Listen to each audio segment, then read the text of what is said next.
Have you ever felt yourself retreating into silence? Not the peaceful kind of silence that restores you, but the heavy kind, the kind that feels like your soul is slowly sinking underwater. It wasn't sudden. There was no dramatic moment, no single event you can point to, just a gradual withdrawal from the world around you, a slow disconnection from the person you once were. And the strangest part? The people causing this aren't your enemies. They're those closest to you. Those who say they carry. Those who claim to need you. Their voices aren't raised in anger. Their words aren't openly cruel. It's their eyes that follow you. Their subtle expectations. Their quiet demands on your inner world. I need you here with me. And with each passing day, with each silent compromise, another piece of your authentic self fades away. Carl Jung, one of history's most profound psychological thinkers, once wrote, "Until you make the unconscious conscious, it will direct your life and you will call it fate." These words contain a truth many men spend their entire lives avoiding. The idea that what controls us most powerfully isn't what we see, but what remains hidden from our awareness. In the next 30 minutes, we'll decode a specific phenomenon that silently shapes the lives of contemplative, introspective men. We'll examine how certain relationships don't just drain your energy, they colonize your soul. Not through overt conflict or obvious toxicity, but through what Jung would call improper love. Connections that appear supportive on the surface while slowly dissolving your boundaries underneath. If you're a man who values your solitude, who naturally seeks depth over shallow connection, who prefers calm reflection over needless confrontation, you need to understand something critical. You are an unconscious target. Your natural stoicism, your tendency towards silence, your willingness to bear weight rather than complain. These admirable qualities make you vulnerable to specific types of unconscious invasion. What you're about to learn will permanently change how you see relationships, not just with others, but with yourself. The first face we encounter is what I'll call the emotional invader. This person doesn't enter your life through force. They infiltrate through your empathy, through your willingness to understand, through your natural tendency to shoulder burdens without complaint. Jung spoke about symbiotic fusion, a state where boundaries between two people blur until emotional separation becomes impossible. Most discussions of boundaries focus on physical or verbal violations, but for the contemplative man, the most dangerous boundary violations happen silently through emotional osmosis. Here's how it manifests. You're in a relationship, romantic, familial, professional. At first, you admire this person's emotional depth, their vulnerability, their comfort with expressing feelings. Gradually, something shifts. Their emotions become your obligations. Their inner states become your responsibility. Their pain becomes something you must fix. Before you realize it, your emotional landscape is no longer your own. This isn't about dealing with someone emotional. This is about a psychological merging where your stability is hijacked by another's chaos.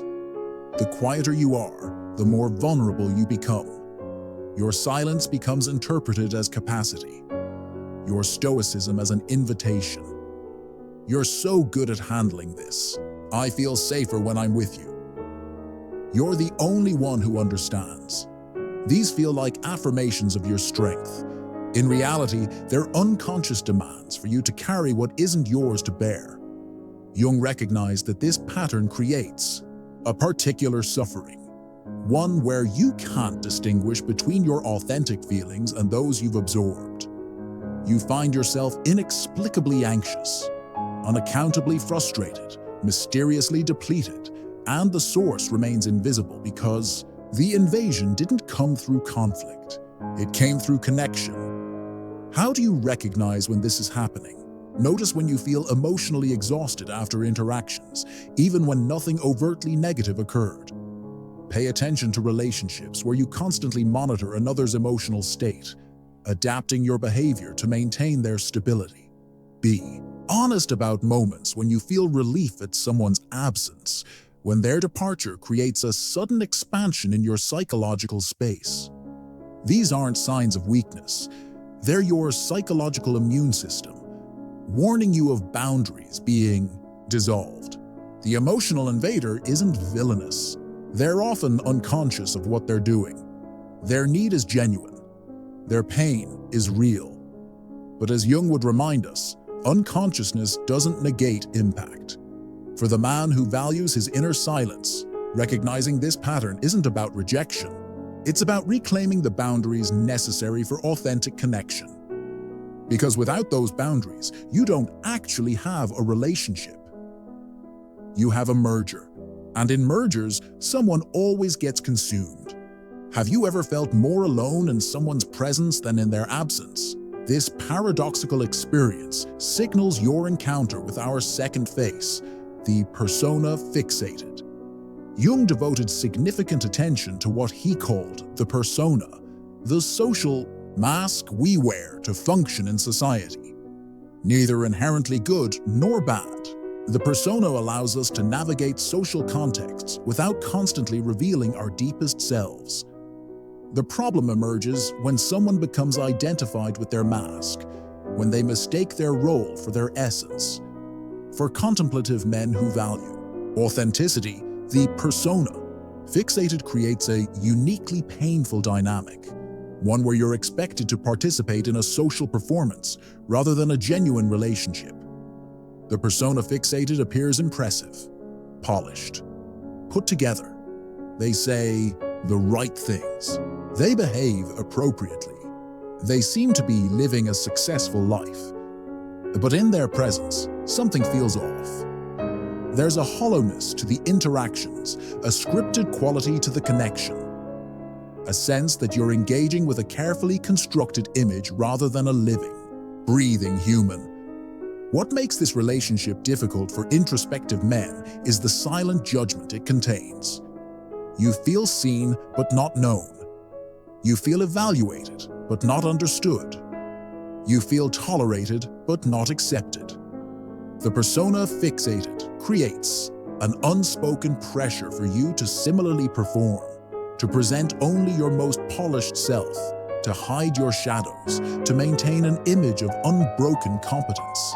In Jung's framework, this demand for constant personal maintenance blocks the path to individuation, the process of becoming your authentic self. The relationship becomes a mutual facade, a transaction of appearances, a silent agreement to keep all messiness, all complexity, all true humanity carefully concealed. For the stoic man who already struggles to express vulnerability, this dynamic reinforces your worst tendencies toward emotional isolation. You sense that showing genuine struggle would violate the unspoken contract, that expressing doubt would shatter the image, that revealing weakness would end the approval. So you withdraw further into silence, not the nourishing silence of solitude, but the suffocating silence of self-suppression. How do you recognize this dynamic? Notice relationships where you feel perpetually on stage, constantly monitored and evaluated rather than simply witnessed. Pay attention to connections where the appearance of harmony matters more than authentic resolution of conflict. Be honest about interactions that leave you feeling simultaneously affirmed yet unseen, praised for the parts of yourself you show, but disconnected from the whole of who you are. The persona fixated doesn't create this dynamic from malice. Often, they're protecting themselves from their own perceived inadequacies, projecting their fear of judgment onto you. But for the man seeking depth over performance, this relationship slowly erodes your connection to your authentic self. Because you cannot simultaneously maintain a perfect image and pursue genuine growth. You cannot be both flawless and human. Now, let's continue our exploration of the faces that silently reshape your inner world. There exists a particular type of relationship that creates a strange tension, one where everything appears harmonious on the surface, yet beneath this placid exterior, you feel an inexplicable sense of threat. This paradox signals your encounter with the denier of shadow. Jung's concept of the shadow represents one of his most profound contributions to understanding human psychology. The shadow contains everything we reject in ourselves: our anger, our selfishness, our lust, our greed, our weakness. But critically, Jung understood that denying these elements doesn't eliminate them. It merely pushes them below the threshold of consciousness, where they grow more powerful and less controlled. The denier of shadow appears as the embodiment of virtue: reasonable, controlled, rational. They never raise their voice. They never express inappropriate desires. They never acknowledge their darker impulses. Their lives seem defined by what they don't do, rather than what they do. They don't lose control. They don't make scenes. They don't express rage. For the contemplative man who values measured responses and emotional regulation, this person initially seems like a kindred spirit, someone who similarly values restraint and rationality. But over time, you notice something disturbing in their presence: a strange tension that never resolves, a subtle rigidity that never relaxes, controlled surface that never cracks to reveal what lies beneath. What makes this relationship toxic for introspective men is how it reinforces the most dangerous aspects of Stoicism. Not the philosophical acceptance of what cannot be changed, but the unhealthy suppression of what must be expressed. The denier of shadow creates an environment where authentic emotional expression feels not just unnecessary, but actively dangerous. In their presence, you sense that acknowledging your legitimate anger, your natural aggression, your sexual energy, or your occasional selfishness would trigger something catastrophic. So you mirror their denial. You further suppress your own legitimate human impulses. You participate in the fiction that certain feelings simply don't exist. And this mutual denial creates the perfect conditions for what Jung called enantiodromia, the principle that when anything reaches an extreme, it transforms into its opposite. The suppressed shadow doesn't disappear. It accumulates. It grows stronger in the darkness, and eventually it erupts, often over seemingly trivial triggers. The person who never expressed anger suddenly becomes rageful over a minor inconvenience. The individual who never acknowledged desire becomes consumed by inappropriate attraction. The eternally selfless friend reveals unexpectedly selfish demands. These eruptions feel shocking precisely because they've been preceded by such convincing performances of their opposite qualities. For the Stoic man practiced in emotional containment, the denier of shadow represents a particularly seductive trap: the false promise that complete control equals complete virtue. Jung understood the devastating psychological consequences of this equation. He witnessed how the pursuit of moral perfection often led not to integration, but to dangerous splits in the psyche. How do you recognize this dynamic? Notice relationships where certain emotions or topics feel inexplicably forbidden, even without explicit discussion. Pay attention to people who never express negative emotions, yet create tension when they enter a room. Be honest about interactions that leave you feeling both admiring, yet vaguely threatened, impressed by someone's apparent virtue while sensing unpredictable danger beneath. The denier of shadow doesn't maintain this fiction from conscious deception. They genuinely believe in their moral completeness, their rational superiority, their freedom from the messier aspects of humanity.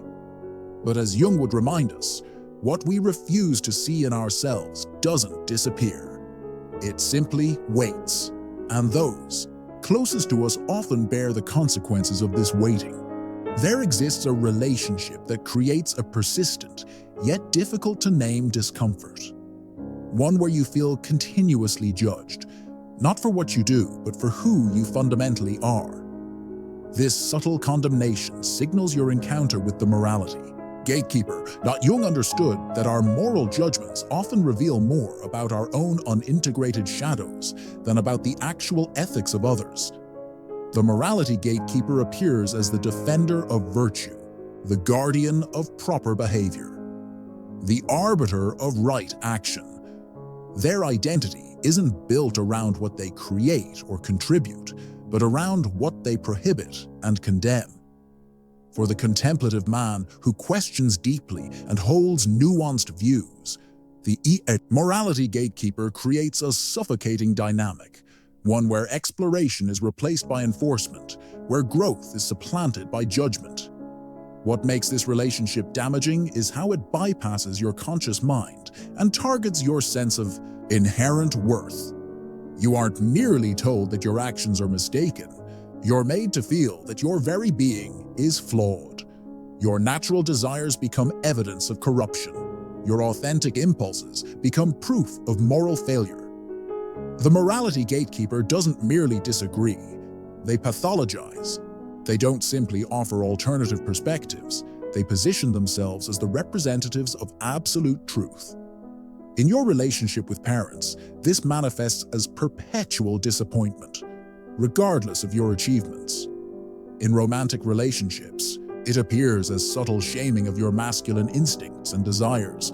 In friendships, it emerges as constant evaluation rather than genuine acceptance. In professional contexts, it shows up as moral condemnation disguised as practical feedback. For the Stoic man already prone to self-examination, this external judgment compounds internal criticism, creating a double burden that can lead to self-alienation. You begin to distrust your own moral compass. You start to question your natural inclinations.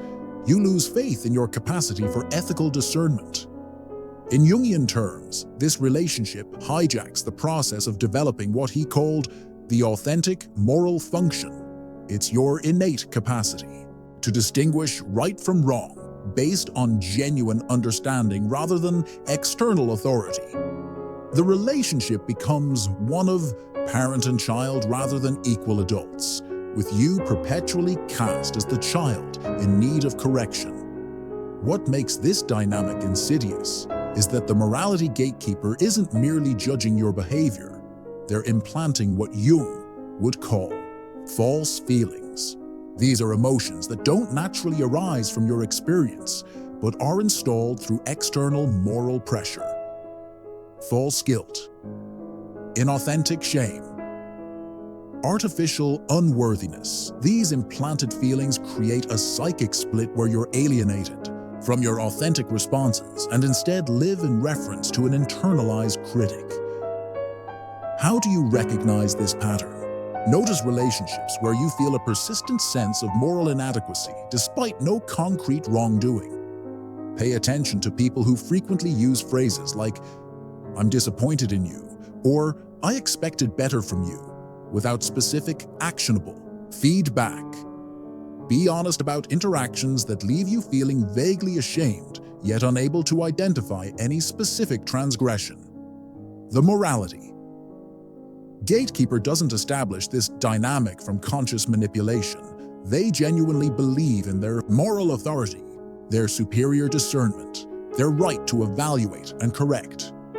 Often, they themselves were subjected to similar judgment and now unconsciously recreate it, positioning themselves in the role of the judge rather than the judge.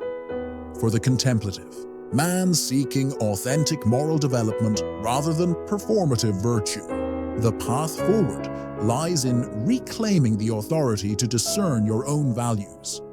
Jung understood that genuine morality emerges not from external enforcement, but from internal integration, from reconciling our conscious ideals with our unconscious realities.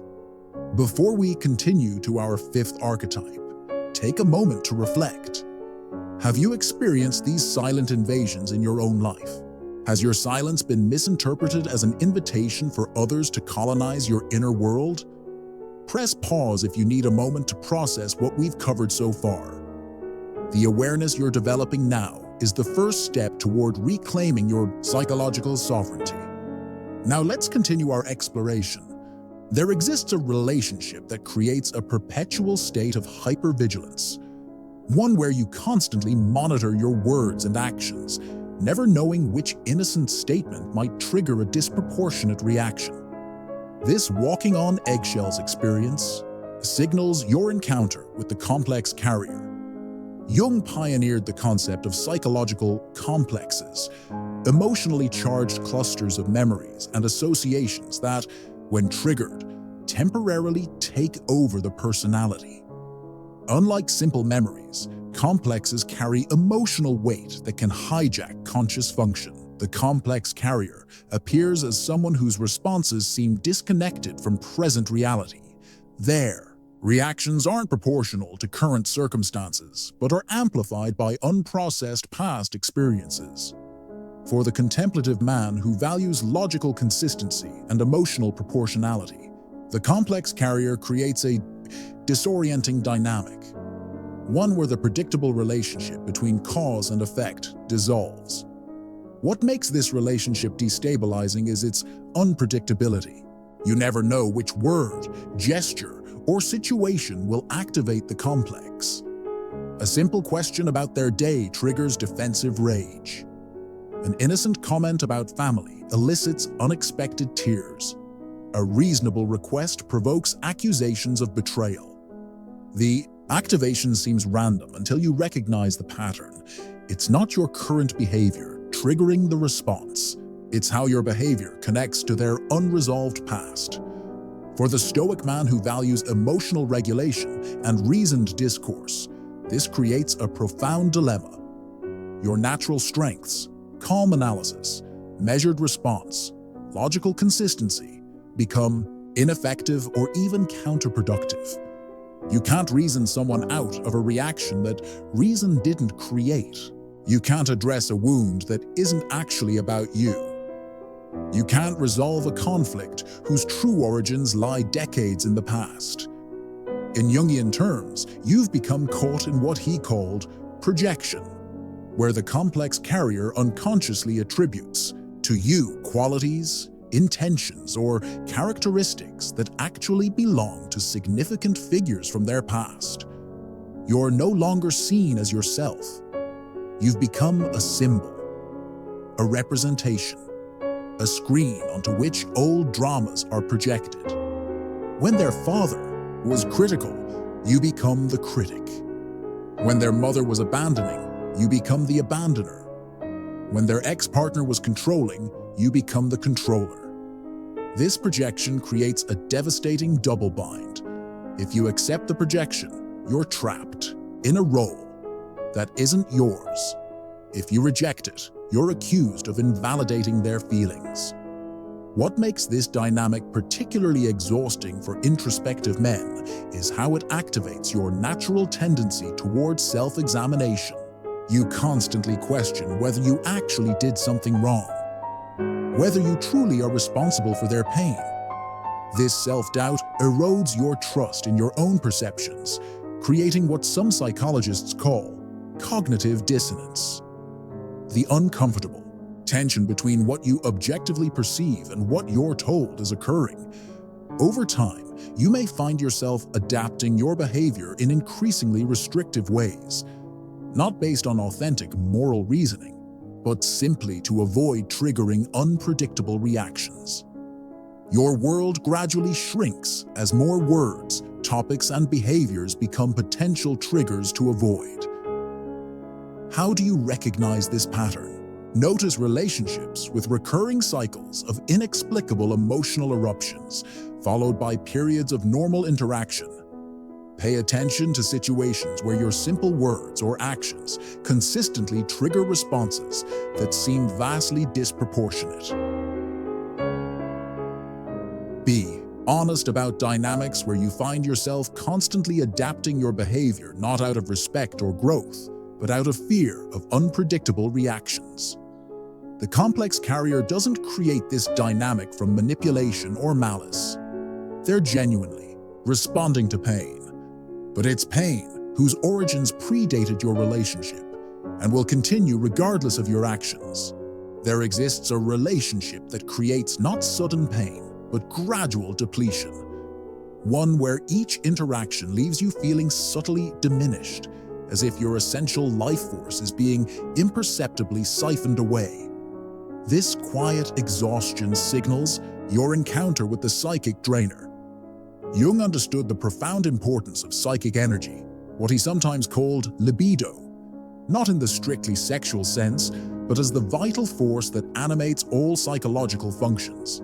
He recognized that this energy isn't infinite and that certain relationships can create energetic imbalances that lead to depletion. The psychic drainer appears as someone perpetually in need. Their demands aren't necessarily explicit. They don't always directly ask for help or attention. Instead, their presence itself becomes a silent demand. Their unresolved needs create a vacuum that pulls on your energy, attention, and inner resources. For the contemplative man who values inner quiet and psychological space, the psychic drainer creates a particularly depleting dynamic, one where your natural capacity for depth becomes a liability rather than a strength. What makes this relationship exhausting is its subtlety. There's rarely a clear incident you can point to as problematic. No obvious conflict, no direct harm, just a persistent sense of depletion after each interaction. A gradual diminishment of your enthusiasm and energy, a slow erosion of your capacity for joy and creativity. The drain occurs through multiple channels, through excessive talking that allows no space for silence, through unstated expectations that you'll always be available, through persistent negativity that offers no potential resolution, through indirect demands for emotional labor without reciprocity. For the stoic man who already struggles to recognize and honor his own needs, this dynamic creates a dangerous blind spot. Your capacity for endurance, normally a strength, becomes weaponized against you. You continue to give long after your internal resources have been depleted, mistaking endurance for strength and depletion for weakness. In Jungian terms, this relationship creates what he called inflation and deflation, where the psychic drainer's psychological importance becomes inflated in your life while your own needs become deflated. The relationship consumes more and more of your mental and emotional bandwidth while granting less and less in return. Over time, you may experience what Jung recognized as symptoms of severe psychological depletion, persistent fatigue that isn't resolved by physical rest, diminished capacity for joy in activities once found meaningful, reduced creative impulse and intellectual curiosity, increasing irritability and lowered frustration, tolerance. How do you recognize this pattern? Notice relationships where you consistently feel tired after interactions, even when no conflict occurred. Pay attention to people around whom you feel a need to prepare yourself energetically before engaging. Be honest about connections where you find yourself postponing or avoiding interaction, not from dislike, but from a sense of not having sufficient energy to engage. We've journeyed through the 6 faces that seem kind, but slowly break you. 6 unconscious dynamics that, left unrecognized, can gradually erode your sense of self, your inner peace, and your psychological sovereignty. But this journey isn't merely about identification. It's about integration, about reclaiming what Jung would call the path of individuation, becoming who you truly are, rather than who others need you to be. For the contemplative man, this path contains both unique challenges and profound opportunities. Your silence, which makes you vulnerable to invasion, also grants you access to inner depths many never experience. Your stoicism, which can be exploited by others, also provides the strength needed for genuine psychological transformation. Your capacity for carrying weight, which attracts those seeking to offload their burdens, also gives you the endurance required for the difficult work of integration. The question isn't whether to abandon these qualities. The question is how to maintain them while establishing the boundaries necessary for authentic relationships, both with yourself and with others. Jung understood that this balance requires a fundamental shift in understanding. True strength isn't found in endless endurance, but in conscious choice. True compassion isn't expressed through self-sacrifice, but through honest engagement. True peace doesn't come from avoiding conflict, but from establishing proper boundaries. When you learn to choose who enters your silence rather than allowing your silence to be interpreted as an open invitation, everything changes. You discover that meaningful connection doesn't require merger. You recognize that genuine support doesn't demand depletion. You understand that real relationships preserve difference rather than eliminating it. This understanding doesn't make you less compassionate. It makes your compassion more sustainable. It doesn't make you less connected. It makes your connections more authentic. It doesn't make you less giving. It makes your giving more intentional. And in this balance, you find what Jung called the ultimate moral problem. Not adhering to external standards, but becoming consciously responsible for the full range of who you are. This includes acknowledging 3 profound truths. You are not responsible for wounds you didn't create. You cannot resolve unconsciousness that isn't yours. You aren't obligated to diminish yourself to accommodate others' unprocessed pain. These aren't selfish perceptions. They're necessary foundations for genuine relationships. The kind that enhances rather than diminishes, that expands rather than contracts, that liberates rather than imprisons. As you move forward from this video, I invite you to reflect on a simple but profound question. Where in your life have you been interpreting silence as capacity? Where have you been mistaking endurance for strength? Where have you been sacrificing depth for harmony? The path of the contemplative man isn't about isolation. It's about conscious connection, about choosing your silence rather than having it colonized, about establishing the boundaries necessary for authentic engagement. Because true strength isn't found in how much you can bear. It's found in what you consciously choose to carry and what you consciously choose to set down. If this exploration has resonated with you, take a moment to share your insights in the comments. Which of these faces have you encountered in your own life? Which dynamics have shaped your relationships? Your perspective may provide exactly the mirror someone else needs to recognize patterns they've been trapped in for years.